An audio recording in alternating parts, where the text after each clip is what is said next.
OK, parfait. Alors, juste pour confirmer votre programme d'études, quel programme est-ce que vous êtes pour suivre ici en septembre?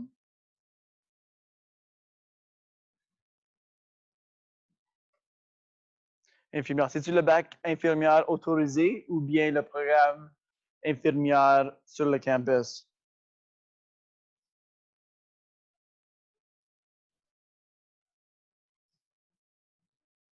Autorisé. OK, parfait. Et puis, vous habitez dans quel endroit dans le pays? Est-ce que vous venez du Québec, l'Ontario ou bien une autre province? Montréal, OK, parfait. Il y a beaucoup d'étudiantes, étudiants qui habitent à Montréal ou bien qui viennent du Québec et puis vont suivre le bac autorisé. Alors, avec ça, ça se peut que les informations que je vous partage est un peu différent, tout simplement à cause que vous êtes poursuivre votre programme complètement en ligne. Alors, en sachant ça, ça se peut que je vais passer à travers certaines diapos un peu plus rapidement, juste à cause, il y a certaines informations qui est plus ou moins pour les étudiants qui sont sur le campus. Alors, on va commencer. Si vous avez des questions le long de la présentation, je vous invite à partager ça dans le clavardage. Et puis, de cette façon-là, je peux répondre aussitôt que je vois votre message ici devant moi sur mon portable. Alors, pour commencer, voici les résultats de notre session. Des résultats que moi, vraiment, comme animateur, j'ai le but de enregistrer. Est-ce que ça, je peux enregistrer? Enregistrer pour quoi des cours? Est-ce que je peux enregistrer?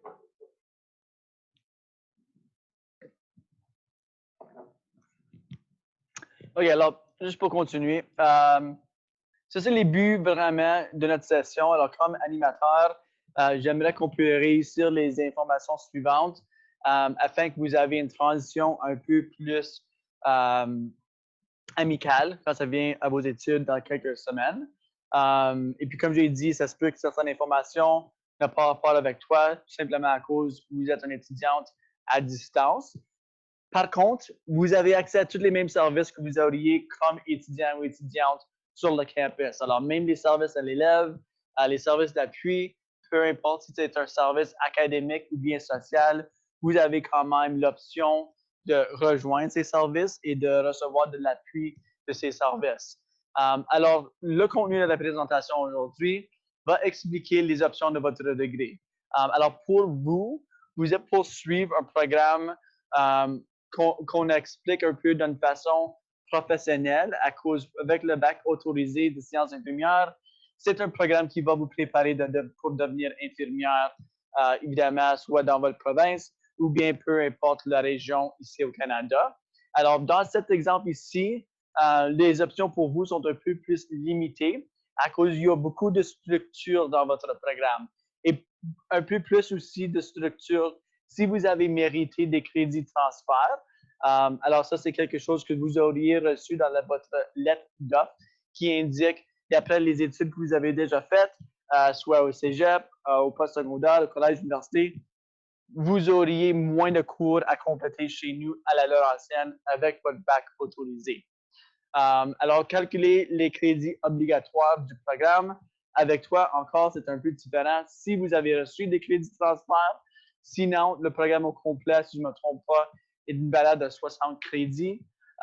Si vous faisiez un bac de sciences infirmières au complet, de la première à la deuxième, troisième, quatrième année, un total de 120 crédits, mais vous êtes dans un cas un peu spécifique avec votre programme. Trouvez les exigences de votre degré et les règlements de l'université. Alors, chaque programme a des règles et des réglementations spécifiques. Vous n'avez aussi. Alors, je vais vous démontrer un peu plus en détail comment trouver cette information-là d'après votre programme, parce qu'il y a une règle comme exemple. Il y a certains cours dans votre programme, d'où vous auriez besoin de compléter et passer avec une moyenne d'au moins 60% afin de continuer dans vos années supérieures. Alors, ça, c'est un bon exemple d'une règle qui s'ajoute à plusieurs programmes ici à l'université, surtout ceux qui sont des programmes professionnels comme le vôtre. On va comprendre les attentes de la Laurentienne. Alors, évidemment, comme étudiante, nous avons des attentes de vous, que vous vous prononcez vos classes, que vous complétez vos travaux, etc., etc. Mais vous devez aussi avoir des attentes de nous comme institution universitaire. Et puis, on va vous partager certaines attentes que vous pouvez expecter de recevoir de notre part. Je vais communiquer beaucoup d'informations au sujet des ressources importantes à l'université, surtout les ressources du Centre d'excellence universitaire. Ça, c'est le programme d'appui que vous avez avec les conseillères aux études qui peuvent vous appuyer de différentes façons et je vais expliquer leur rôle plus tard. Finalement, reconnaître les services d'appui pour les étudiants. Alors, ça, c'est plus ou moins les services d'appui social que vous avez accès. Et pour tous les services à l'élève du côté social, c'est des services gratuits pour vous comme étudiant de la Laurentienne. Lorsque ça vient au support académique, il y a juste le support de tutorat qui a un frais supplémentaire. Autre que ça, tous les autres services sont gratuits pour vous. Alors ici, voici un exemple d'une cote de cours que vous avez et je vais expliquer un peu plus en détail qu'est-ce que toute cette information-là veut dire pour toi. Alors, vous avez une cote de cours. Si vous avez déjà complété ou commencé votre inscription de cours, c'est sûr que vous auriez vu une cote peut-être semblable à celle-ci. Alors, les 4 premiers chiffres que vous avez dans la cote de cours indiquent la matière du cours. Alors, souvent, qu'est-ce qu'on va faire? C'est tout simplement enlever certaines lettres, retirer certaines lettres afin de raccourcir le mot ou le sujet dans 4 lettres d'une façon bilingue aussi, au mieux possible. Alors, dans cet exemple, vous avez un cours de chimie ou chemistry. Ensuite, vous avez 1006. Alors, les 4 prochains chiffres indiquent un peu plus d'informations par rapport au cours. Alors, le premier chiffre, alors ici, dans l'exemple du 1006, le chiffre numéro 1 indique que le cours est d'une valeur de première année. Alors, dans votre cas, avec le bac autorisé, c'est possible que vous êtes pour commencer au 2e niveau ou bien peut-être 3e niveau si vous avez reçu des crédits de transfert ou bien si vous avez déjà gagné de l'expérience dans le monde du travail avec ce domaine ici. Le dernier chiffre, alors comme exemple, le numéro 6, ça indique que le cours a une valeur de 3 crédits. Alors, j'ai un tableau que je vais suivre très bientôt qui démontre le chiffre avec la valeur du crédit.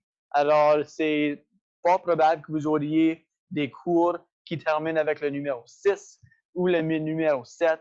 C'est des cours qui ont une valeur de 3 crédits et ceci veut dire que c'est un cours à un semestre ou bien une session, soit à l'automne, à l'hiver ou bien pendant la session de printemps qui va débuter au mois de mai. Prochain, vous avez la première lettre ici. Dans cet exemple, la lettre F, ça indique la langue du cours. Nous avons 2, français et anglais. Alors pour toi, si vous voulez assurer que vous êtes inscrit un cours en français, ça serait éviter les cours avec une cote de cours E.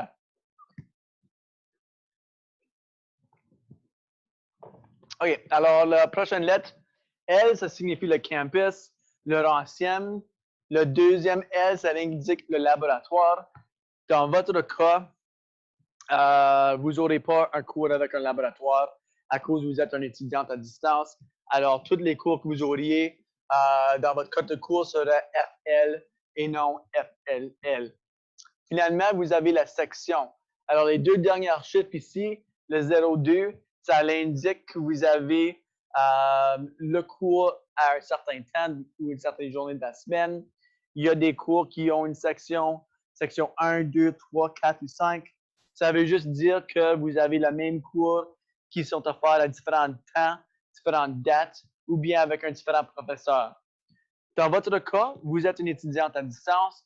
Toutes vos codes de cours vont finir avec bien un 10 ou un 12. Et ça signifie que vous avez un cours formation à distance. Alors, dans votre cas, encore, lorsque vous êtes prêt ou lorsque vous êtes en train de compléter votre inscription de cours, vous auriez seulement des cours qui terminent avec la section 10 ou bien 12. Alors, juste pour réfléchir un peu, les cotes de cours qui commencent avec 1000, 2000, 3000, 4000, c'est des cours de premier cycle. Dans votre cas, vous allez poursuivre un bac de premier cycle. Si vous avez des cours qui commencent avec 5000 ou 6000, c'est des cours de maîtrise, de cycle supérieur. Alors, soit une maîtrise ou un doctorat, ce n'est pas des cours que vous pouvez vous inscrire à cause que vous n'êtes pas à ce niveau. Alors, la question est, quels sont les cours d'année supérieure? Les cours d'année supérieure sont chaque cours qui vont commencer avec la cote 2000, 3000 ou bien 4000. Et comme j'ai déjà expliqué, c'est pas probable que vous auriez déjà des cours dans votre horaire qui commencent avec 2000 ou bien 3000, juste naturellement avec le programme que vous êtes poursuivre. Ensuite, le tableau, comme j'ai déjà expliqué, ceci explique la valeur de crédit d'après le dernier chiffre dans la cote de cours. Alors, cet exemple, vous avez encore chimie 1006. Le 6 signifie la valeur du crédit.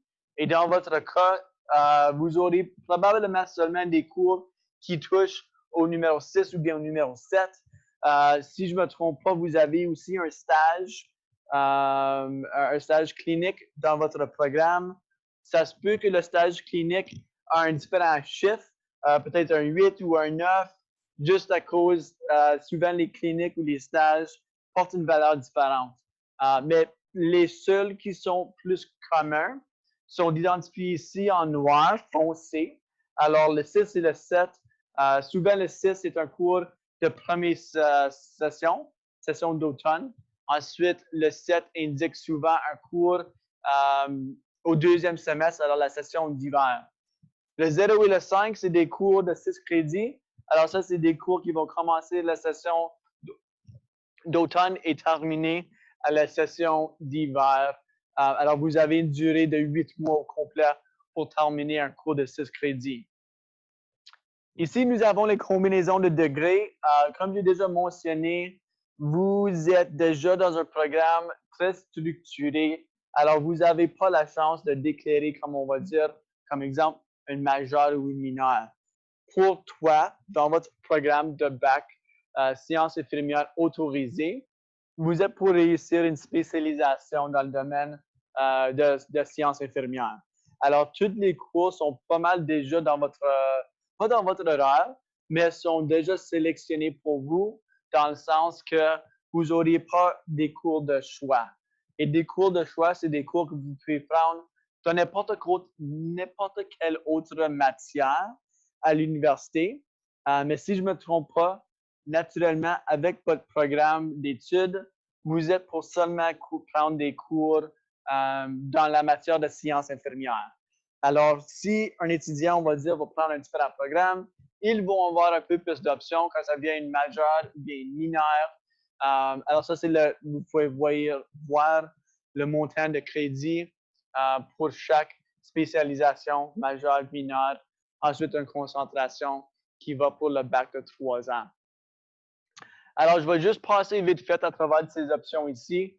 Ça va juste vraiment démontrer les options quand ça vient différentes combinaisons de baccalauréat, une majeure, une mineure. C'est souvent des mots-clés qu'on utilise à l'université pour ceux qui vont expliquer le domaine d'études de leur baccalauréat, peu importe si c'est un bac en sciences ou un bac en arts.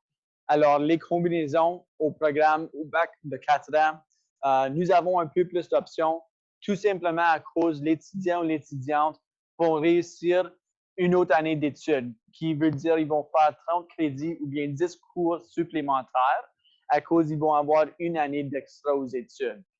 Encore dans votre cas, si je ne me trompe pas, le bac autorisé sciences infirmières est seulement un bac de 60 crédits à cause que vous avez besoin de faire parvenir votre numéro de l'ordre de sciences infirmières ainsi qu'un diplôme universitaire ou bien collégial. Alors, avec cette information-là, vous êtes pour recevoir, si je ne me trompe pas, 60 crédits envers votre bac. Alors, ça veut dire que vous avez 2 années aux études qui vous restent ou bien 60 crédits. Alors, ces combinaisons, je sais que je suis en train de passer un peu rapidement, mais dans votre cas, ce n'est pas quelque chose qui va vous nuire aux études et ce n'est pas quelque chose que vous devez ou bien vous avez la chance de déclarer envers votre bac. Alors, les exigences du degré, les règlements académiques. Alors, comme j'ai dit, il y a certains programmes qui exigent vous passez certains cours avec une moyenne de 60%, ou vous avez une moyenne de 60% avec la liste de cours de première année. Alors, il y a des règles parmi les programmes, tous les programmes à l'Université de Laurentienne. Ça serait pour vous de vérifier votre programme sous la liste. Alors, ça, c'est les démarches que vous faites prendre afin de bien vérifier les règlements de votre programme. Alors, si vous êtes pour suivre l'Université de Laurentienne, laurentienne.ca, sous le programme d'études, vous êtes pour sélectionner les programmes de premier cycle. Ensuite, le programme que vous êtes pour suivre se tombe sous la faculté de santé. Alors, sous la faculté, vous trouvez la faculté de santé, vous trouvez le bac de sciences infirmières autorisées. Ensuite, vous pouvez vérifier les détails de votre programme et les options de diplôme. Encore une fois, vous êtes dans un programme très structuré, mais ceci va vous donner au moins la liste de cours que vous êtes pour continuer et compléter d'ici au début de vos études avec nous à la Laurentienne. Alors, ça est une option importante, même si vous voulez juste vérifier comme curiosité, ça va vous donner toute la liste de cours que vous devez compléter avec que vous avez terminé vos études chez nous. Les crédits maximum de première année, encore dans votre cas, vous n'êtes pas poursuivre des cours de première année à cause que vous avez reçu des crédits de transfert d'après vos études et d'après votre expérience de travail avec l'Ordre de sciences infirmières au Québec. Alors, ceci, ça n'y a pas vraiment l'information ici qui se donne à votre cas, mais ici, c'est de l'information très importante pour vous à connaître, c'est les sessions. Alors, nous avons, comme j'ai dit déjà, 3 sessions, je vais dire traditionnelles, l'automne, l'hiver et le printemps, mais nous avons aussi la session automne-hiver. Alors, la session automne-hiver, c'est pour des cours de 6 crédits qui vont commencer à l'automne et terminer à l'hiver. Pour commencer, l'automne, c'est un semestre avec l'hiver aussi en même temps. L'automne et l'hiver séparés ont une durée d'environ 13 semaines. Alors, les étudiants, pour vous, c'est un peu différent à cause que vous êtes à l'étude en ligne, vous êtes pour suivre les dates d'échéance pour vos travaux et les remettre par courriel à votre professeur. Alors, ce n'est pas obligé que vous vous présentez en personne dans votre salle de classe, mais l'automne est le début de notre année scolaire et le premier jour d'école, c'est le 4 septembre qui tombe sur un mercredi. Alors, le semestre va suivre. Vous avez aussi une semaine de pause. Alors, dans votre cas, aux études en ligne, la pause, c'est vraiment, il n'y a aucune différence, il n'y a juste pas de choses à remettre pour cette semaine. Mais pour les étudiants sur le campus, ils n'auront pas des salles de classe pendant cette semaine. Alors, vous commencez en septembre, vous terminez au début du mois de décembre. Ensuite, vous avez votre période d'examen qui va tomber dans les 3 dernières semaines du mois de décembre. Pour vous, lorsque vous êtes inscrit à un cours en ligne, vous êtes pour recevoir un courriel ou bien une note dans votre portail d'étudiant qui indique ou bien qui va vous demander de déclarer votre adresse permanente avec nous afin qu'on puisse trouver un centre de testing pour vos études, pour votre examen final au mois de décembre.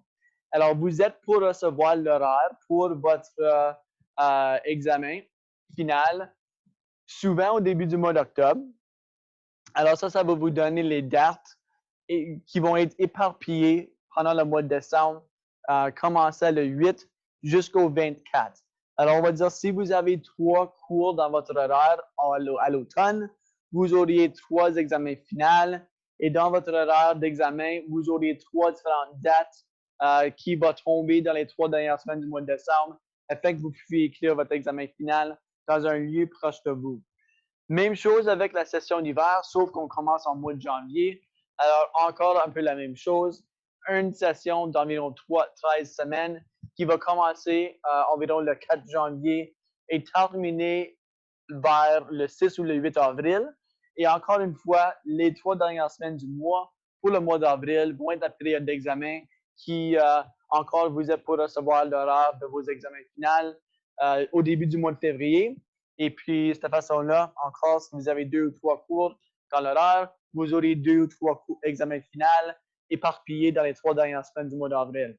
Encore, ce serait important pour vous de confirmer votre adresse permanente dans la session d'hiver afin qu'on puisse trouver un centre de testing pour vous proche de votre lieu. Si vous êtes à Montréal, c'est possible que vous ayez pourru écrire votre examen final à une université ou bien un collège à Montréal.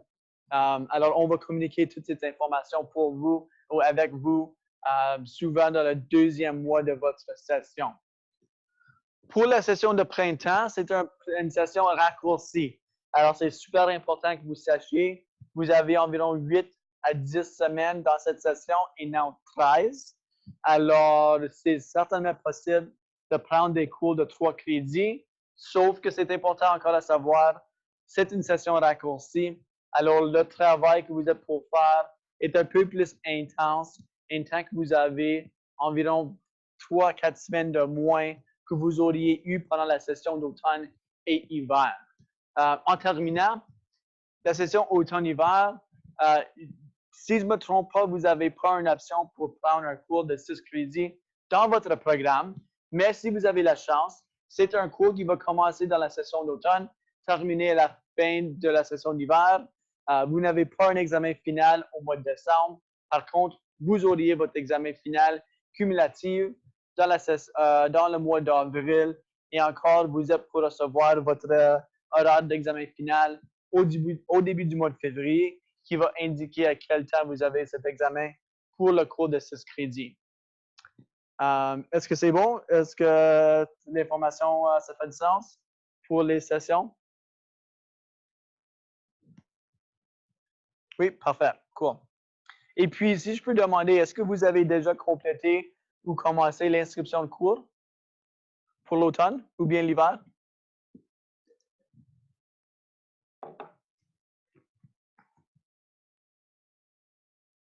Non, si je ne me trompe pas, l'examen est un examen en papier.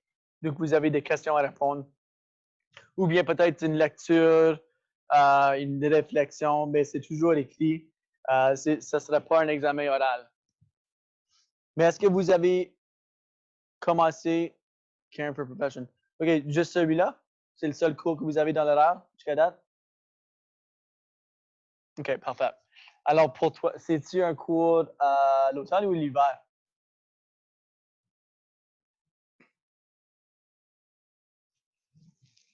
Automne. OK, alors vous auriez un cours ou un examen final au mois de décembre.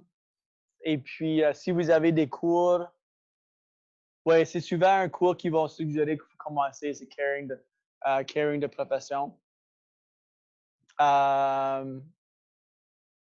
Si vous avez, ouais, ça fait du sens. Je suis sous l'impression que vous êtes encore en train de travailler comme infirmière aussi, peut-être à temps plein. Oui. Alors, un cours, c'est bon pour commencer. Ça va vous donner les bonnes habitudes d'universitaire. Et puis, à ce temps-là, si vous êtes confortable à continuer un autre semestre, une autre session avec deux cours, je dirais que c'est faisable. Moi-même, j'ai pris 2 cours pendant une session avec un emploi à temps plein et puis j'étais pas mal occupé. Si vous avez une famille à la maison avec des enfants ou bien un partenaire ou une vie sociale très occupée, 2 cours, c'est beaucoup à prendre. Mais si vous êtes capable de dédier quelques heures, au moins 1 à 2 heures par soir, à chaque jour, il n'y a, aucune raison de s'ennuyer. Vraiment, c'est absolument possible que vous avez un bon succès universitaire avec le montant comme, je dirais, 2 heures par jour. Avec un cours, c'est très faisable. Vous êtes pour très bien réussir. Et même avec 2 cours, si vous pouvez faire un échange, une journée, vous travaillez 1 à 2 heures dans un cours, l'autre journée, vous échangez l'autre cours. C'est absolument possible de bien réussir. Et puis même 1 à 2 heures le soir, c'est pas beaucoup de temps dédié aux études. Je comprends avec un emploi à temps plein, même si vous êtes infirmière, c'est très occupé. C'est pas probable que vous avez des longues heures. Alors, je comprends bien que vous êtes épuisé à la fin de la journée. Alors, c'est probablement la raison d'où ils ont suggéré commencer avec un cours. De cette façon-là, vous pouvez développer une bonne routine afin de continuer un semestre à l'autre. Vous avez aussi la session de printemps d'où vous allez faire un genre de fast track pour ajouter un autre cours dans l'horaire. OK, en continuant, les dates importantes à l'université, c'est important à savoir. Maintenant qu'on utilise la plateforme Gmail avec le courriel, vous avez maintenant un nouveau calendrier avec votre adresse courriel de la Laurentienne au compte Gmail. Vous avez un nouveau Google Drive. Alors, ça vous donne beaucoup de fonctions avec votre compte de la Laurentienne. Et puis aussi, si vous êtes pour visiter votre calendrier dans votre compte de Gmail Laurentienne, vous avez la chance de sélectionner que les dates importantes se présentent dans votre calendrier. Alors, c'est quelque chose que moi, j'ai ajouté moi-même dans mon calendrier personnel. De cette façon-là, je peux suivre les dates importantes avec nos étudiants et étudiantes. Alors aussi, si vous ne pouvez pas trouver l'option pour ajouter ces dates dans votre calendrier Gmail, vous pouvez toujours visiter le site web laurentienne.ca et puis taper ces dates importantes.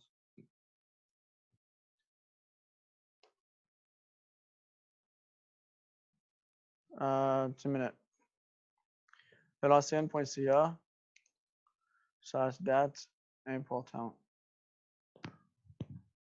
Alors, ça, c'est le lien d'où vous êtes pour trouver la liste des dates importantes. Il y a toujours une mise à jour. C'est toujours très courant. Mais une chose que je vais partager avec vous, évidemment, si vous ne savez pas déjà, le premier jour de cours, c'est le 7 septembre. Il y a une date très, très, très importante, 2 dates très importantes que je vais vous partager. La première, c'est vendredi le 13 septembre. Alors, vendredi le 13 septembre, c'est la dernière date pour la session d'automne que vous pouvez ajouter ou bien retirer un cours dans votre horaire sans avoir une punition ou soit sans perdre un montant de vos frais de scolarité. Si vous comment je peux dire ça? Si vous êtes pour lâcher un cours après le 13 septembre, vous êtes pour perdre un peu de montant de vos frais de scolarité. Alors, lorsque on va dire vous êtes pour lâcher un cours de votre horaire le 20 février, excuse-moi, le 20 septembre, ça se peut que vous recevez 80% de rabais de vos frais de scolarité. Et à fur et à mesure que vous continuez plus tard dans la session, vous êtes pour avoir moins de rabais. Jusqu'au 4 novembre, si je ne me trompe pas. Alors, le 4 novembre, c'est une date très importante à cause c'est la date d'où vous avez la chance de retirer un cours dans votre horaire sans avoir une note de faillite sur votre relevé de notes. Alors, souvent, vous êtes pour faire un examen mi-terme au mois d'octobre. Si vous avez reçu votre note finale de cet examen et puis vous avez pas bien fait et vous pensez vraiment qu'il y a une chance que vous puissiez faillir le cours ou échouer votre cours, vous pouvez retirer le cours de votre horaire avant le 4 novembre. De cette façon-là, vous n'auriez pas la note finale sur votre relevé de notes officiel. Évidemment, à ce temps-là, c'est fort probable que vous n'êtes pas pour recevoir un rabais sur vos frais de scolarité, mais pour ceux d'où leur moyenne universitaire compte pour une demande au deuxième cycle, comme un programme de maîtrise, quoi que ce soit, ça vaut la peine pour eux, à cause ce n'est pas un cours qui va apparaître dans le relevé de notes officiel de l'université. Mais je vous encourage fortement de suivre ces dates, même si vous vérifiez une fois par mois pour voir qu'est-ce qui se passe sur le campus, ça serait quelque chose que je vous encourage fortement. Les politiques importantes. Alors, les politiques ici se trouvent en ligne sur notre site web. Je ne vais pas passer à travers toutes les politiques, mais c'est comme j'explique souvent aux étudiants qui vont rentrer en première année, c'est comme un peu l'école secondaire où vous avez un code de vie. Nous avons des politiques en place pour assurer que les étudiants, les membres de faculté et les personnes qui travaillent derrière les bureaux sont saufs, sécures et confortables dans leur environnement de travail ou d'études. Une politique que vous êtes pour fort probable voir ou visiter avec vos professeurs ou bien recevoir dans votre syllabus de cours, c'est les règlements disciplinaires sur la malhonnêteté intellectuelle. Alors, quand ça vient à l'université, évidemment, vous êtes pour écrire des dissertations, mais c'est pour assurer que vous n'êtes pas en train de copier mot par mot ou faire du plagiat avec votre dissertation ou votre écriture. Souvent, les professeurs vont partager leur politique de l'université dans le syllabus de cours pour expliquer un peu c'est quoi leur but, c'est quoi les options quand ça vient à la malhonnêteté intellectuelle. Je vais parler un peu plus en détail plus tard, mais nous avons un service déjà en place pour appuyer l'écriture universitaire. Alors, si vous avez besoin de ce service, vous pouvez le rejoindre par courriel. Et puis, je vais partager ça plus tard. OK, alors les attentes de l'université. Pour vous, c'est un peu différent à cause que vous êtes en ligne, mais peut-être pas participer à tous les cours à cause que vous êtes pour faire vos études à votre propre rythme. Mais excuse-moi, participer dans votre compte D2L. Je vais vous présenter ce portail très bientôt, mais c'est un moyen d'où vous êtes pour recevoir toutes les informations par rapport à votre cours, comme exemple le syllabus de cours, les notes, les lectures. C'est aussi un moyen de télécharger votre document pour remettre à votre professeur. Alors, il y a beaucoup d'utilisation quand ça vient à votre compte D2L et c'est sûrement pour vous, une étudiante à distance, c'est un portail que vous êtes pour visiter habituellement lorsque vous êtes pour commencer aux études. Vous avez seulement un cours dans l'horaire à l'automne, mais je vous encourage fortement de lire le syllabus et lire le syllabus de chaque cours que vous avez. Ça va vous donner vraiment les attentes de votre cours, la livraison du cours.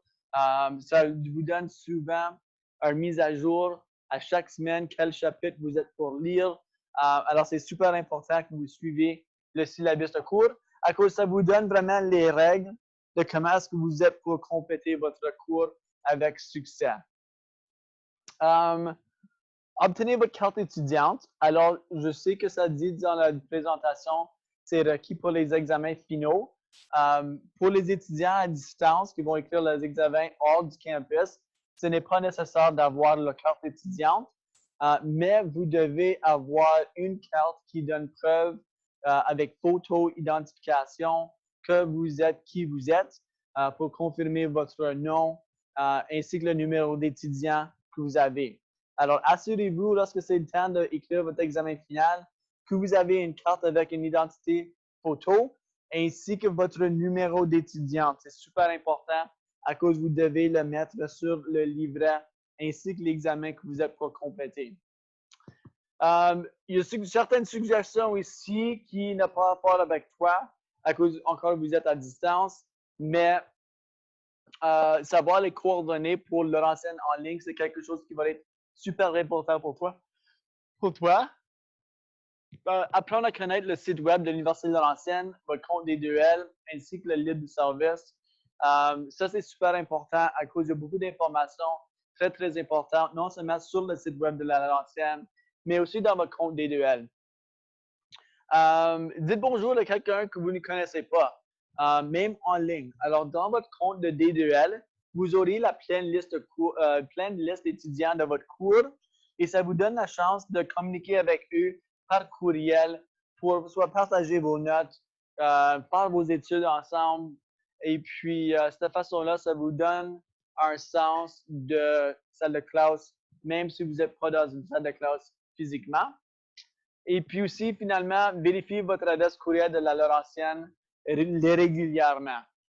Surtout lorsque l'université, vos études universitaires vont commencer en septembre, vous êtes pour recevoir beaucoup d'informations au sujet de vos études, au sujet de l'université, et vous ne voulez pas vraiment manquer des informations importantes. On va passer vite fait à l'étiquette de courriel, juste pour vous donner une couple de trucs. Alors, une chose qui est super importante, lorsque vous êtes pour adresser ou envoyer un courriel à un service, à un étudiant, une étudiante, à un professeur, ici à l'université, s'il vous plaît, vous êtes prié d'utiliser votre adresse courriel de la Laurentienne. À cause de cette façon-là, votre message ne sera jamais filtré. Alors, si vous envoyez un courriel à quelqu'un d'autre qui a un compte courriel de la Laurentienne, le courriel va être toujours bien reçu.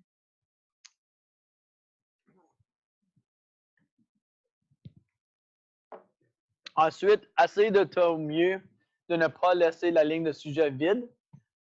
Une des grandes raisons pour ceci est tout simplement à cause votre professeur, c'est possible qu'ils vont avoir peut-être une centaine d'étudiants ou d'étudiantes dans votre cours avec vous.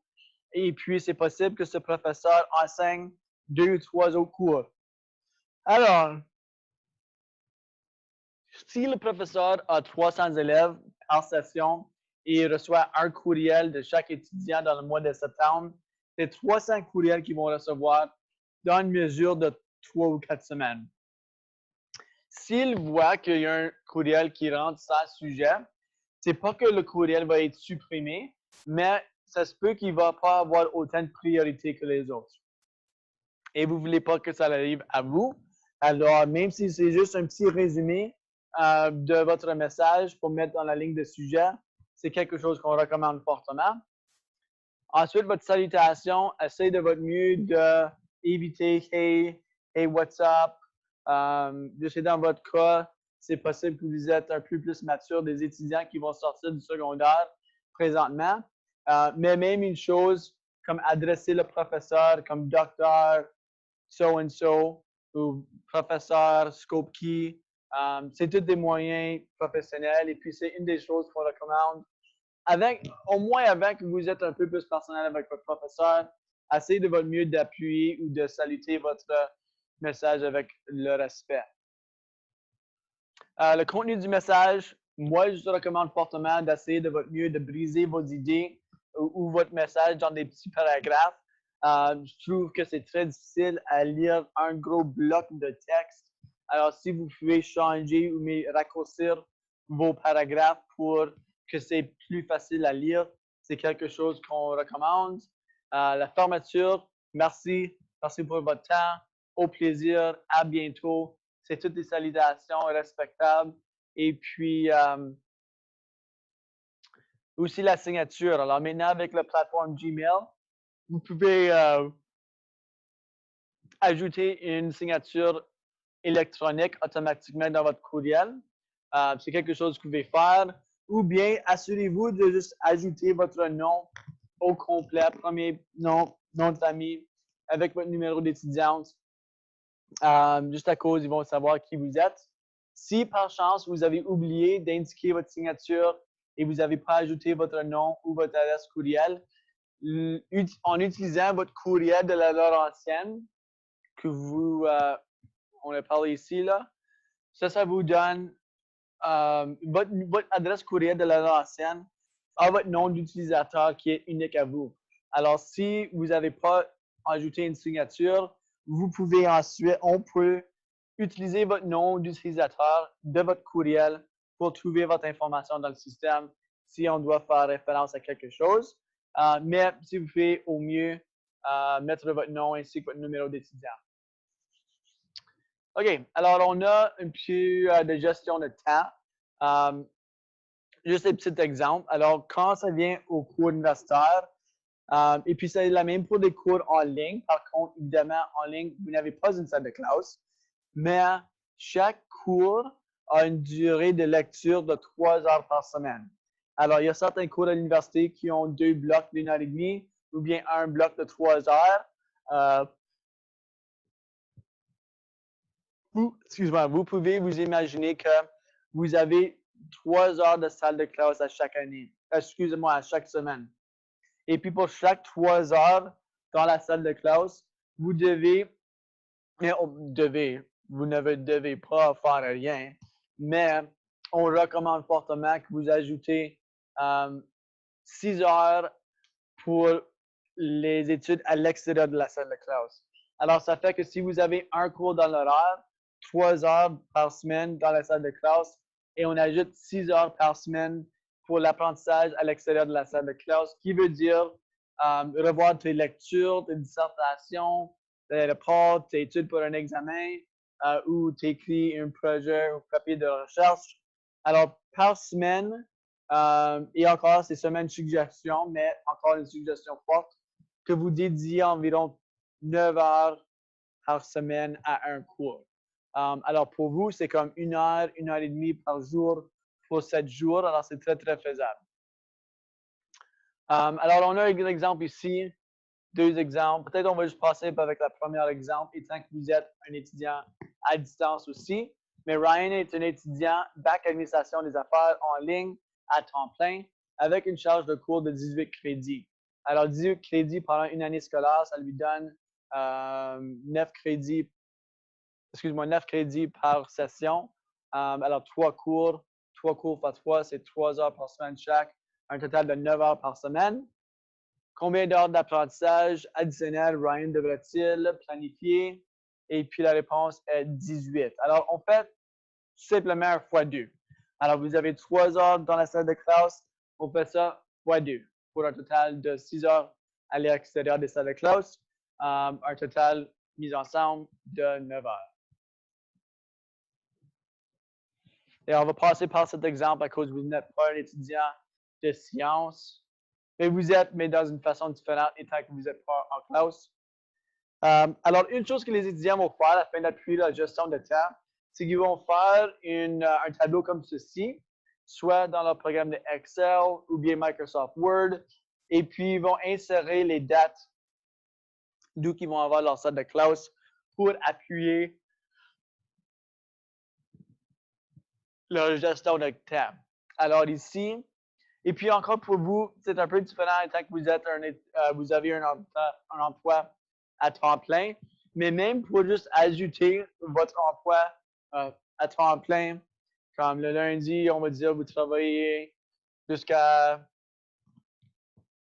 17 heures, ensuite insérer 2 heures le soir pour faire vos études. Il y a des étudiants qui vont faire un horaire ici à 4 cadrans. À cause de ça, ça va représenter une session complète avec le mois de septembre, octobre, novembre et décembre. Alors, lorsque vous avez votre syllabus de cours, vous pouvez insérer les dates d'échéance pour vos travaux dans votre tableau ici. Et puis, c'est juste quelque chose que vous pouvez regarder rapidement et puis ça vous donne une vérification de toutes les dates d'échéance que vous avez dans votre programme ou dans votre session, excuse-moi. Et puis, évidemment, avec la technologie que nous avons maintenant, il y a plein de moyens afin d'appuyer votre gestion de temps. Alors, ça serait vraiment de trouver un moyen qui est facile pour vous à comprendre et puis quelque chose que vous avez une bonne habitude. Et puis, de cette façon-là, c'est sûr que vous auriez un bon succès académique. OK, alors on parle un peu des services du centre d'excellence. Alors, voici votre compte D2L, ce que ça a l'air. Alors, lorsque vous êtes pour commencer vos études au mois de septembre, vous êtes pour avoir la liste de cours que vous êtes inscrit dans votre portail d'étudiants. Alors, ici, vous voyez, il y a 4 cours dans l'horaire. Alors, l'étudiant peut voir qu'il y a 4 cours, 1, 2, 3, 4. Pour vous, vous n'auriez seulement un, alors vous aurez une fenêtre avec votre cours et c'est ici d'où vous êtes pour faire la gestion des informations pour votre programme. Alors, si vous avez, comme lorsque vous êtes pour recevoir votre syllabus de cours, ça va se présenter dans la fenêtre pour votre cours. Vous cliquez ici et puis à la gauche, vous aurez le syllabus de cours, les lectures ou bien les présentations PowerPoint pour chaque cours. Souvent chaque semaine. Alors, ça, c'est comment vous êtes pour suivre votre cours une semaine à l'autre. Ensuite, pour les étudiants, peu importe sur campus ou à distance, vous avez ici cette option ici pour auto-enregistrement. Alors, même si vous n'avez pas commencé vos études encore, vous pouvez aller sous cette option ici, auto-enregistrement, et vous vous inscrire pour des modules d'information supplémentaires. Alors, nous avons déjà publié certains modules d'information pour nos élèves dans cette option ici. Et puis, il y en a un bon déjà créé pour les étudiants, les étudiantes à distance, qui est orientation pour les nouveaux étudiants en ligne. Alors, vous pouvez cliquer auto-enregistrement, vous vous inscrivez ou vous inscrire pour, ou excuse-moi, enregistrer pour un module. Et puis avec ces modules ici, il n'y a personne, il n'y a pas un professeur qui est dédié à ce module. Vous n'avez pas besoin de compléter le module si vous n'avez pas besoin ou si vous ne voulez pas. C'est juste de l'information supplémentaire qui va vous appuyer aux études. Alors, il y a un autre module qui se nomme Comment écrire une thèse universitaire. Alors, si vous êtes à 50% du module et vous êtes satisfait avec les informations que vous avez reçues, il n'y a pas un besoin de continuer avec le restant du module si vous ne voulez pas.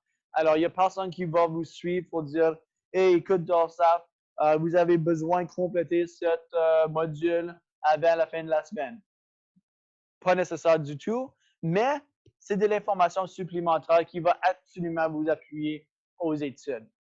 Et puis ça, c'est un portail que vous avez accès présentement, mais comme j'ai dit, vous n'auriez pas la liste de cours et tant que vous n'avez pas commencé vos études encore.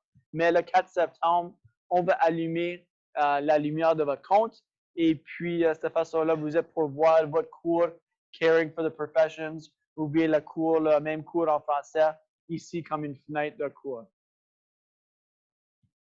Oh, excuse-moi. Aussi, lorsque vous avez le cours allumé dans votre portail D2L, vous cliquez sur le cours et vous êtes pour voir la liste des étudiants et étudiantes dans votre cours avec vous. Alors, ça vous donne un moyen de communiquer avec les autres étudiants et étudiantes afin d'avoir un appui académique avec vos pairs. Alors, le syllabus de cours, c'est quoi un syllabus de cours? Comme j'ai dit déjà, c'est un moyen de suivre toutes les informations que le cours a à faire avec vous ou pour vous.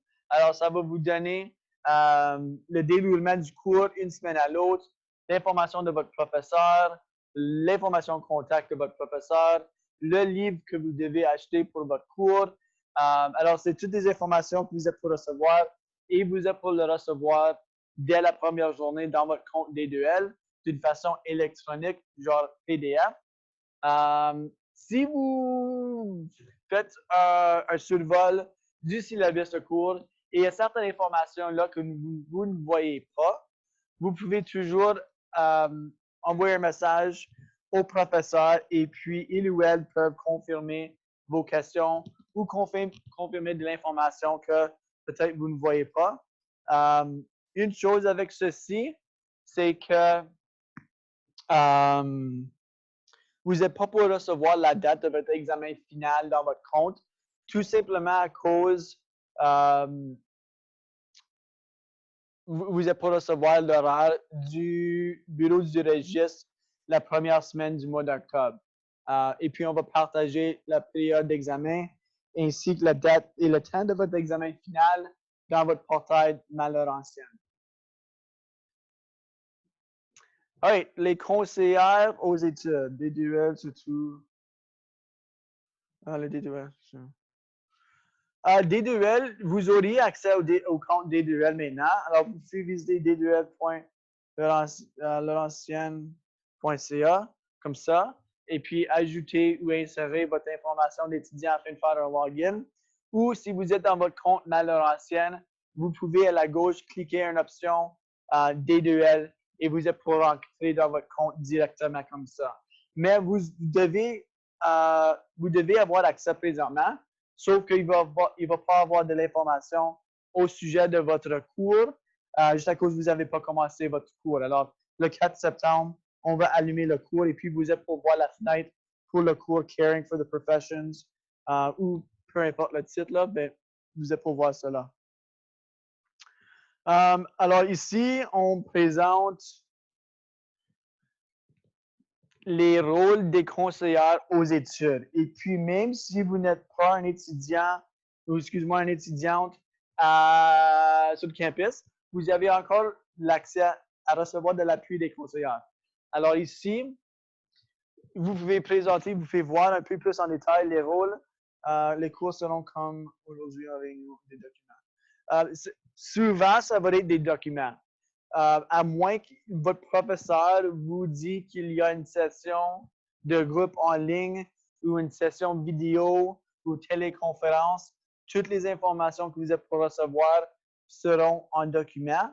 Ça serait visiter le syllabus de cours pour voir s'il y a des réunions, mais d'après ce que je sache, il n'y a pas de réunion dans les cours, mais c'est possible avec un certain professeur qu'il ou elle exige une réunion, bien une présentation live ou quelque chose comme ça.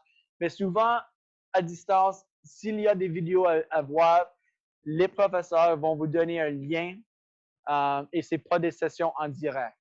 Alors, encore, vérifiez la liste dans votre syllabus de cours. Vous êtes pour recevoir ces informations-là. Oui, plaisir. Alors, les conseillers aux études vont faciliter la prise de décision pour les étudiants. Alors, ils vont vous donner toutes les informations que vous avez besoin afin de faire un choix informé pour vous d'après vos études, comme la sélection des cours. Mais ils vont pas vous dire, écoute, Dorsaf, vous devez prendre 3 cours ce semestre et c'est moi qui va vous inscrire pour ces cours. Non, ça ne fonctionne pas comme ça. Ils vont vous donner vos options. Ils vont vous dire, écoute, Dorsaf, il y a 3 cours qui sont offerts pendant cette session. Vous avez le choix de sélectionner 1, 2 ou 3 ou 0 cours. Et puis, vous êtes pour cliquer ces options afin de supprimer ou bien sélectionner ou ajouter un cours dans votre horaire. Ensuite, ils vont satisfaire différents besoins universitaires des étudiants.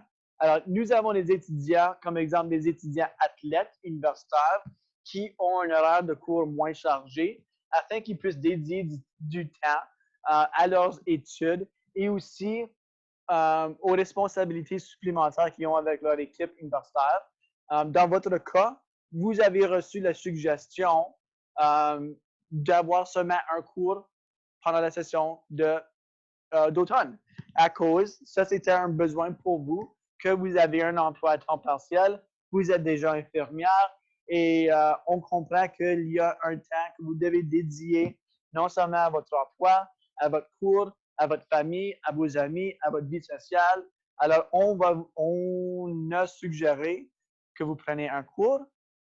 Je peux gérer que la conseillère n'a pas inscrit toi pour le cours, c'est vous-même qui l'a fait.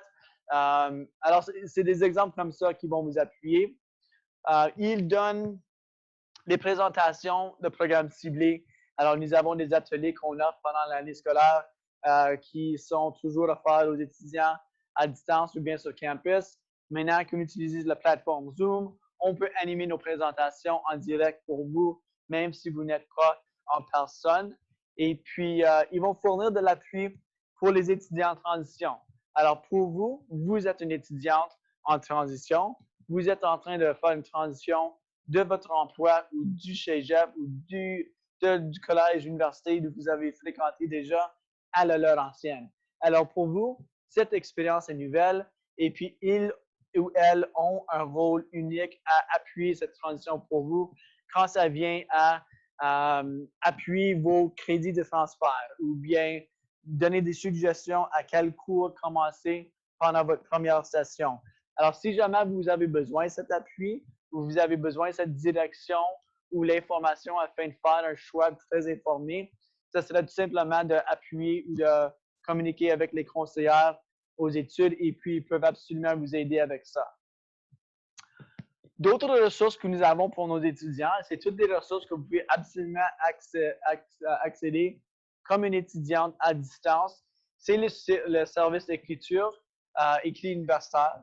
Alors ça, c'est un programme d'où vous pouvez avoir de l'appui avec un coach d'écriture pour faire un survol de votre document avec vous le remettez pour assurer que votre écriture et votre dissertation est bien écrite, mais aussi que vos ressources sont bien placées dans votre recherche et dans votre travaux.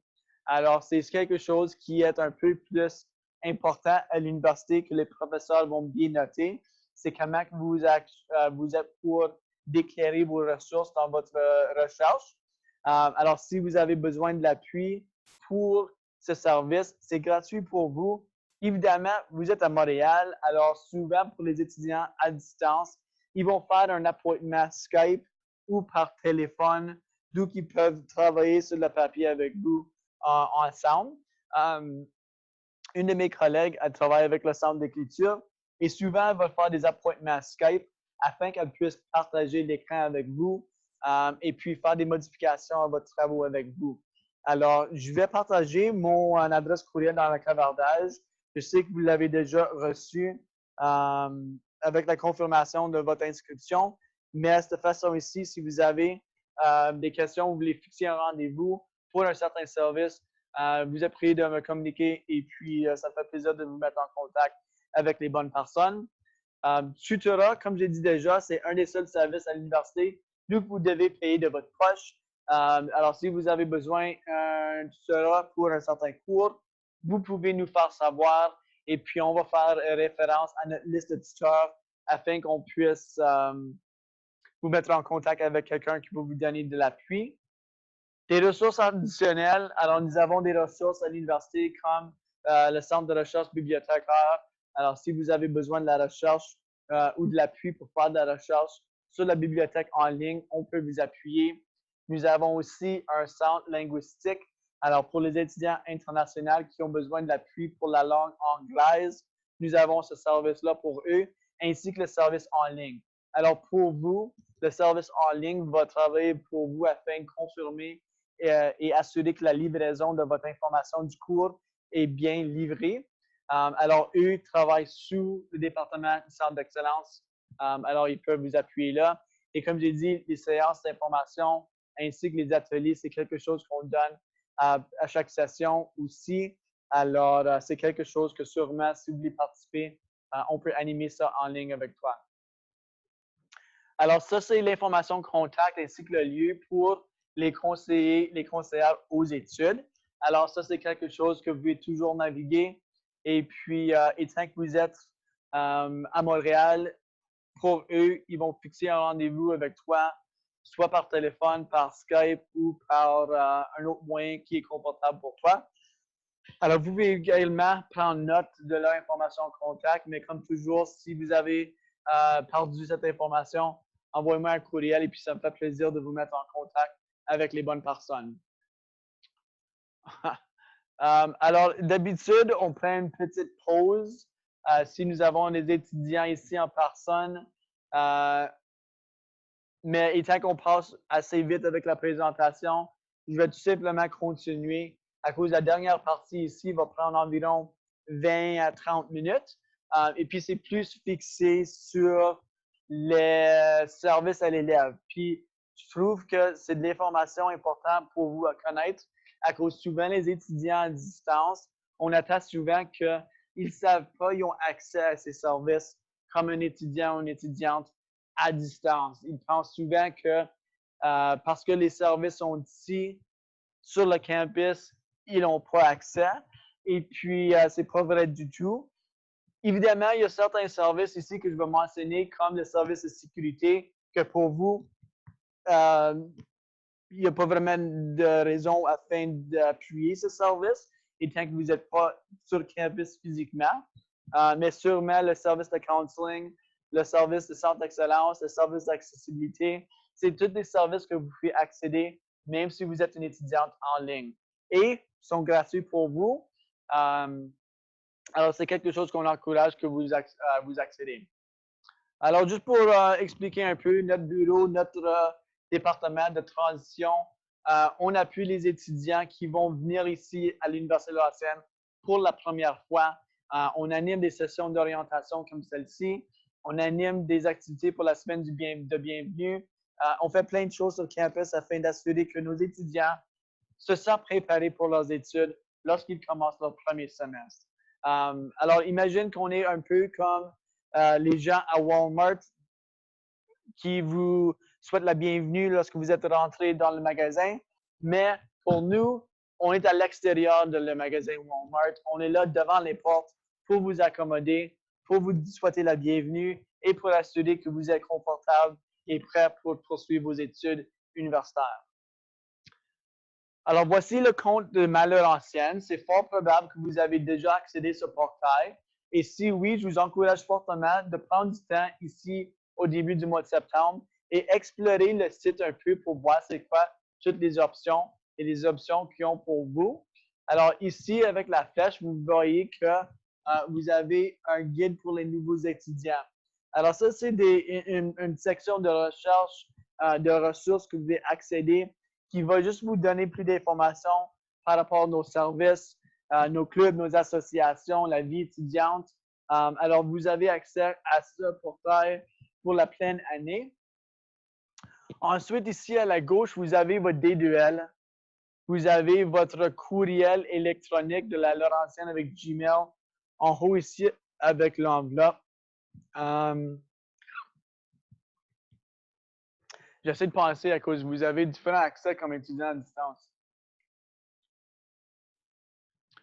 La boutique. Alors, si jamais vous auriez besoin d'acheter quelque chose de l'université, comme une passe de stationnement ou un plan d'alimentation volontaire, non volontaire, c'est ici. Le processus, c'est où vous pouvez changer l'information personnelle pour vous. Alors, si vous avez changé d'adresse permanente, vous pouvez aller dans votre processus et changer ça pour nous. Si vous avez changé votre nom, votre prénom, votre nom de famille, votre sexe, vous pouvez sélectionner un changement dans le processus. Ensuite, pour vous, comme étudiant à distance, c'est important de faire une mise à jour ici si vous avez changé votre adresse permanente. À cause lorsque ça vient la livraison de votre matériel de cours, on va envoyer le matériel de cours ainsi que le lieu de votre examen final d'après votre adresse permanente. Alors, si jamais il y a un besoin de changer ça, sachez que vous pouvez le changer vous-même dans votre portail Laurentienne. Alors, voici la liste de vérification. Pour toi, ça va être sûrement différent, mais c'est d'après les réponses que vous avez complétées dans le questionnaire onboarding. Alors, si vous avez déclaré, comme exemple, si vous avez déclaré que vous êtes pour prendre la voiture pour naviguer le campus, on vous donne une option d'acheter votre passe de stationnement. Ou comme actually, pour toi, si vous voulez vraiment votre carte étudiante, même si vous n'êtes pas ici sur le campus, matériel de cours, c'est comme c'est possible que vous êtes pour recevoir un paquet par la poste avec des informations comme le syllabus de cours. Peut-être le professeur va ajouter des lectures en genre PDF. Ou bien si vous avez acheté votre manuel de cours, on va faire la livraison à votre adresse permanente. Alors, il y a des cours qui vont être uniquement en ligne sans avoir un matériel de cours, mais il y a d'autres cours que c'est possible que vous preniez et puis ils vont vous envoyer certaines documentations par la poste. Alors ça c'est du matériel qui va appuyer votre cours, alors matériel de cours. Pour vous, si je ne me trompe pas, c'est dans le processus, mais c'est possible que c'est dans votre boutique. Peu importe, dans une de ces options ici, ça vous donne la chance ou l'occasion de télécharger votre propre photo afin que vous puissiez recevoir votre carte d'étudiante. Alors, si vous avez monté une photo dans votre portail de processus, vous avez déclaré un besoin de recevoir votre carte étudiante, on va vous envoyer ça par la poste. Alors, étant que vous avez une adresse ici au Canada, on va vous postuler votre carte étudiant avec votre photo. Il y a moins d'utilisation pour vous étant que vous êtes une étudiante à distance, mais au moins ça vous donne une preuve d'identité comme étudiante à la Laurentienne pour vos examens finaux. Ici, nous avons une liste de vérification vite faite, mais pour vous, vous avez déjà fait l'inscription de cours, vous n'êtes pas pour vivre en résidence. Nous avons des ateliers de réussite, mais la seule chose pour vous, vraiment, ce serait votre carte blanche, qui est votre carte étudiante. Alors, si vous voulez le recevoir, ça a l'air comme ça. Il y a beaucoup d'utilisation pour vous, mais comme une étudiante à distance, ça serait vraiment juste pour utiliser votre carte comme preuve d'identité et preuve que vous êtes étudiante à la Laurentienne. Si vous seriez un étudiant à temps partiel ou à temps plein sur le campus, vous auriez plein d'accès, comme ça, c'est votre carte pour l'argent pour vos services d'alimentation. Vous pouvez mettre l'argent pour utiliser certains services d'alimentation sur le campus. Vous avez accès à mettre de l'argent pour faire le service d'imprimerie. C'est votre pause pour rentrer dans le centre récréatif. C'est votre pause pour rentrer en résidence après 18 heures. Alors, il y a plein d'utilisations. Mais évidemment, pour toi, étudiante à distance, c'est pas comme vous êtes pour utiliser le centre récréatif ici comme étudiante. Alors, il y a beaucoup moins d'utilisation, mais même si vous voulez juste faire preuve de fierté que vous êtes étudiante ici, on peut vous envoyer votre carte gratuitement chez vous. Achetez vos livres. Alors, pour toi, si vous voulez acheter votre livre, votre manuel de cours, vous pouvez le faire à travers le bookstore, la librairie. Alors, vous pouvez naviguer laurentienne.ca et dans la barre de recherche, tapez librairie ou bookstore et puis ça va vous donner le lien pour acheter des livres sur le campus. Je recommande fortement que vous attendiez que vous avez le syllabus de cours devant toi à cause le professeur va indiquer quel manuel de cours vous avez besoin avec l'auteur, l'édition, l'année de publication, etc. À cause vous ne voulez pas acheter votre livre avant le temps, juste pour savoir que vous avez acheté le méchant livre.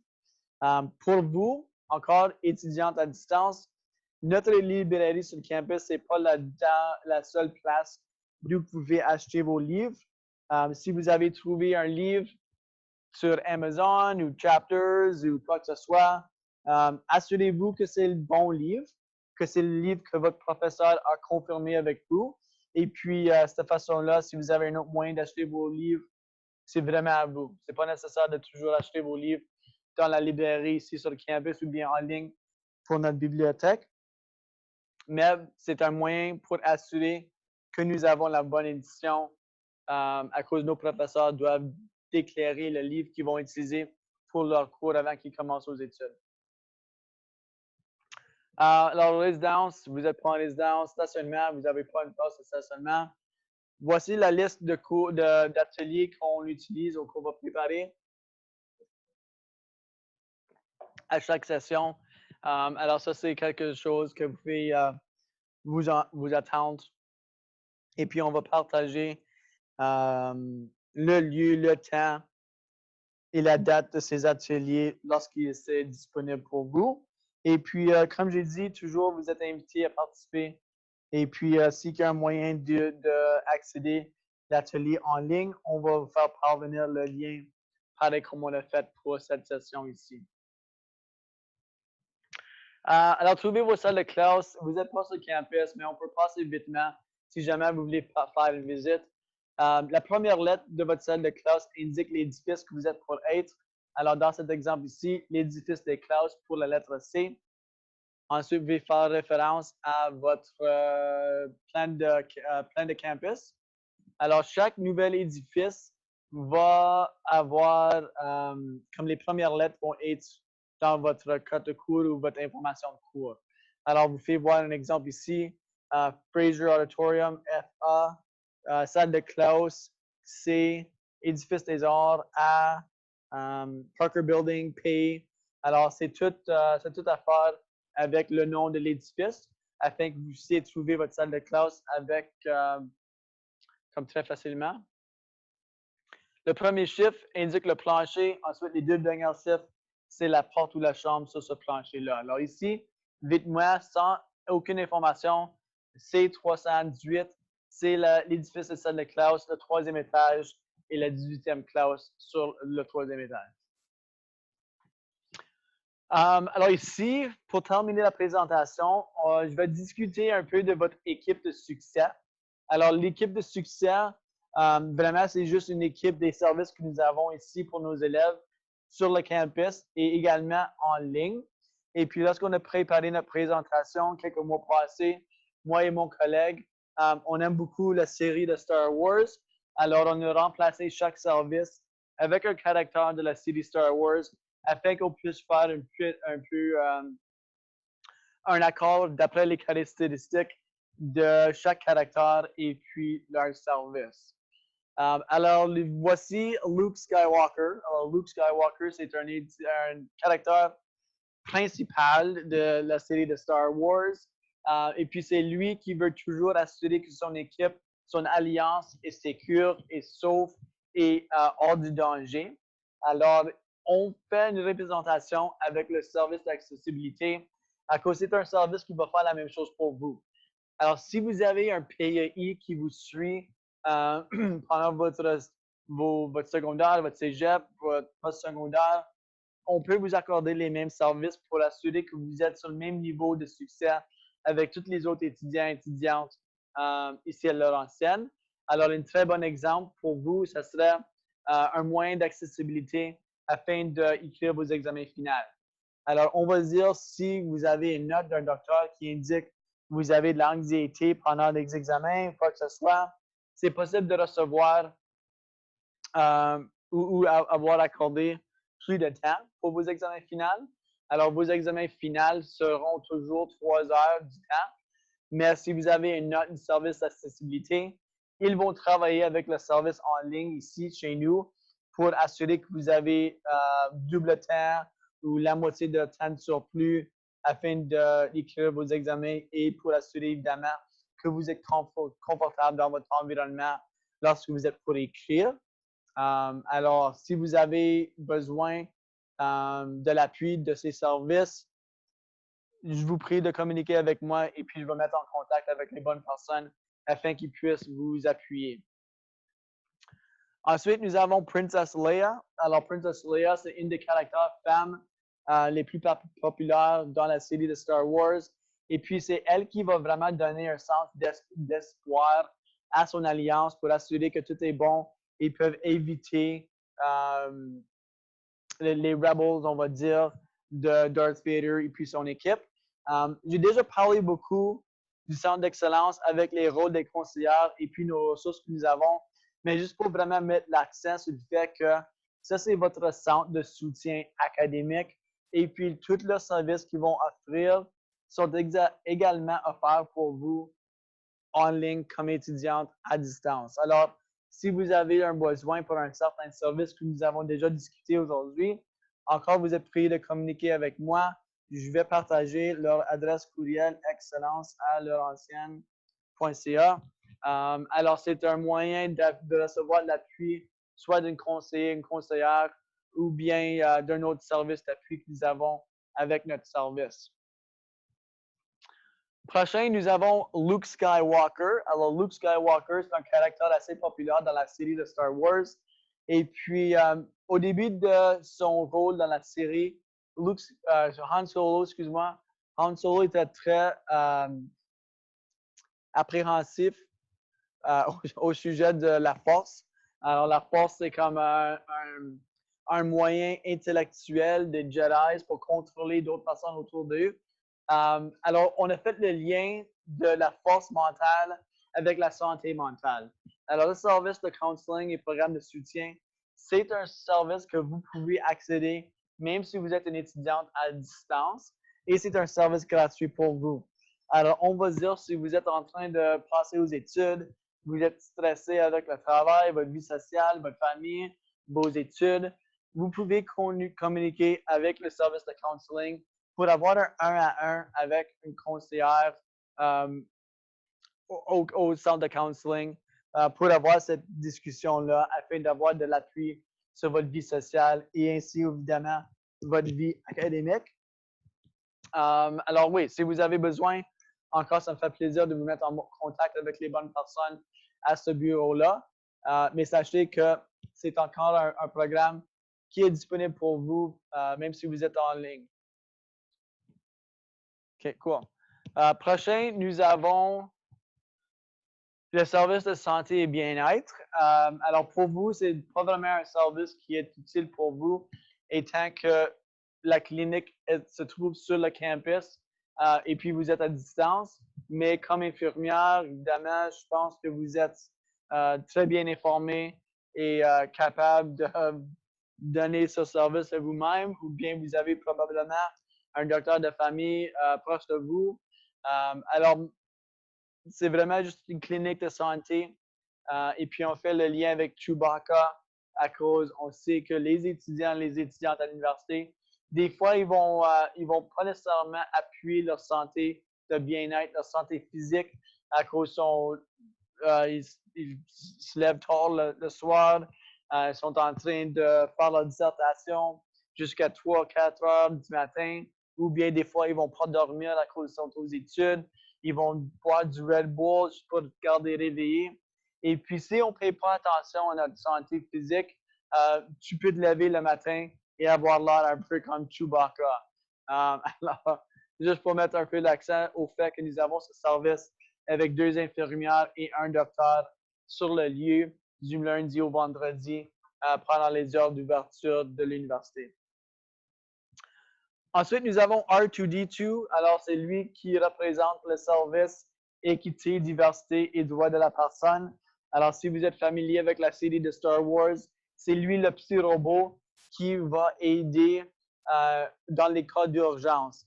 Et puis, c'est lui qui est toujours un bon membre pour sortir des situations qui sont peut-être très, comme genre, risky pour les collègues. Alors, on fait le lien avec le service de la droit de la personne à cause nous avons des avocats qui sont spécialisés dans le droit de la personne, qui sont situés ici sur campus, afin de faire un appui pour les politiques que nous avons en place, comme le malhonnêteté ou le code, on va dire comme le code de vie de l'université. Alors, si jamais vous trouvez que vous êtes, comment je peux dire, vous êtes, vous avez reçu, comme on va dire, mes mots français ne sont pas, si, alors on va dire, c'est que maltraitance, there you go, merci. Oui, alors si vous êtes maltraité d'un collègue ou un professeur pour aucune raison, ça serait leur service que vous pouvez communiquer avec afin qu'ils puissent appuyer une certaine politique et mettre un genre de claim en place afin de vous appuyer comme élève. Merci pour l'appui. La hub Laurentienne, alors on représente ce service avec C3PO. Alors c'est lui, évidemment, c'est un robot dans la série de Star Wars, mais il donne un bon sens de vie et est connu comme connaître plus de 1 million de langues et toutes les langues de la galaxie de Star Wars. Et on fait référence à lui pour représenter ce service à cause nos collègues au Hub Laurentienne sont très au courant de tous les services qui sont situés ici à l'université.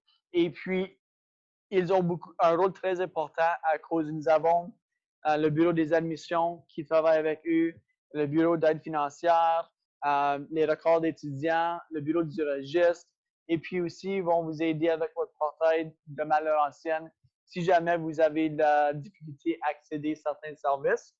Alors, ils ne vont pas connaître 1 million de langages, évidemment, mais étant que nous sommes une université bilingue, ils vont sûrement connaître l'anglais et le français afin de vous appuyer comme élève. Et puis, ils sont situés pas mal au centre de l'université aussi. Alors, c'est un peu comme un centre nerveux central de l'université avec tous les services qu'ils vont offrir. Alors, si jamais vous avez besoin de leurs services, ils sont là pour vous appuyer avec votre portail de ma Laurentienne. Alors, pour continuer, nous avons ici Yoda qui va représenter le Centre des étudiants autochtones. Alors, ce n'est pas pour rire au centre du tout, mais dans la série de Star Wars, Yoda est un caractère très, très sage, beaucoup de sagesse avec son caractère, et c'est lui qui va aussi passer les attentes ainsi que les moyens de genre Jedi avec son peuple. Et puis, étant que nous sommes une université triculturelle, nous appuyons les étudiants anglophones, francophones et autochtones. Nous avons 4 anciens de la culture autochtone qui travaillent avec nous sur le campus. Et nous avons un centre flamand-nu, le centre d'Autochtones, qui vont appuyer la culture afin que les étudiants autochtones peuvent vraiment se sentir confortables et à la maison ici sur notre campus. Alors, ils vont donner plein d'ateliers à chaque année. Des ateliers comment bâtir un tabourin, comment faire un dream catcher ou des mocassins. Alors, évidemment, pour certains ateliers, il y a un besoin d'y être en personne, mais c'est aussi une ressource que vous pouvez utiliser. En personne, il y a une chambre d'où tu peux faire du smudge. Alors, d'où vous êtes pour brûler du sage, le sage, afin de faire comme un genre de cleanse pour votre corps.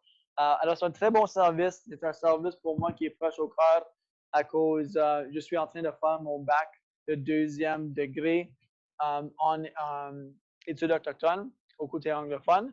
Alors, pour moi, c'est une très bonne ressource et ça me donne beaucoup de sagesse pour mon mise à jour, mon jour à jour.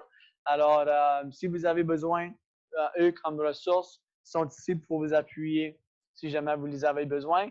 Ou même si vous avez le statut autochtone et vous voulez communiquer avec eux afin de partager votre expérience, ils sont toujours bienvenus de recevoir cette information-là.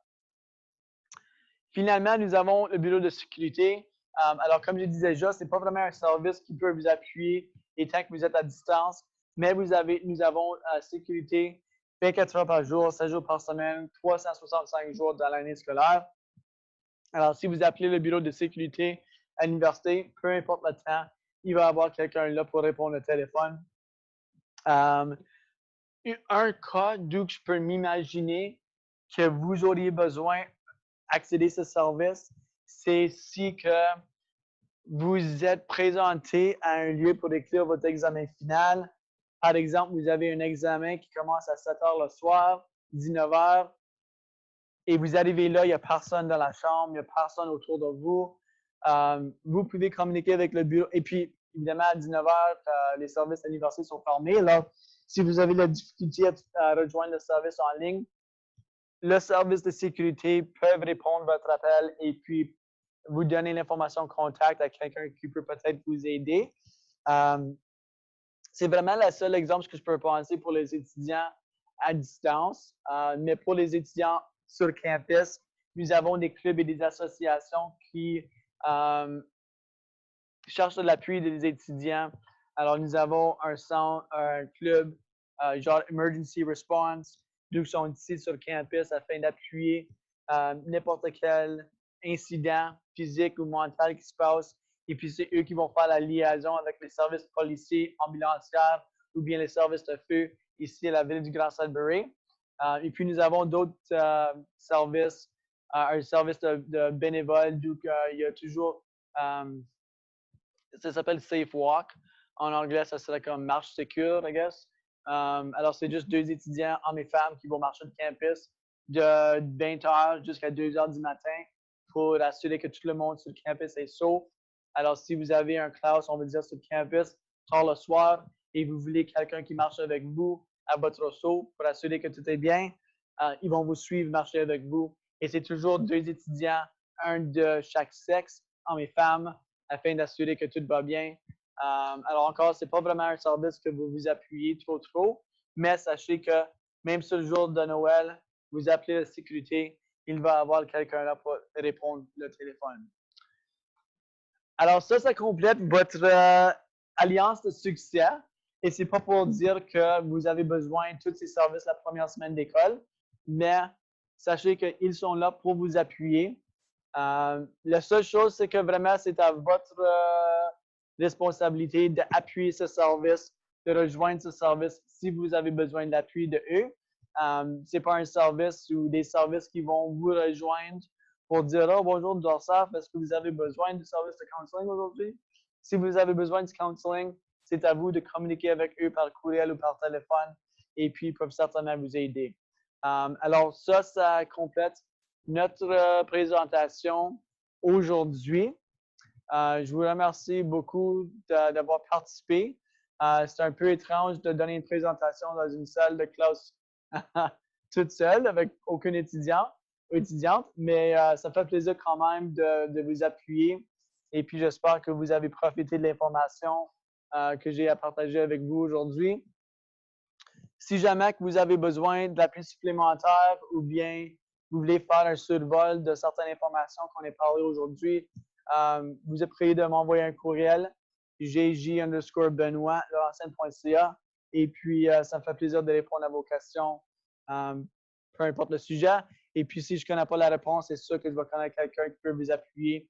Alors, oui, avec ça, si vous avez des questions, je vous encourage de les poser. Et puis, sinon, je vais terminer la session aujourd'hui. Et puis, je vous souhaite une bonne fin de journée.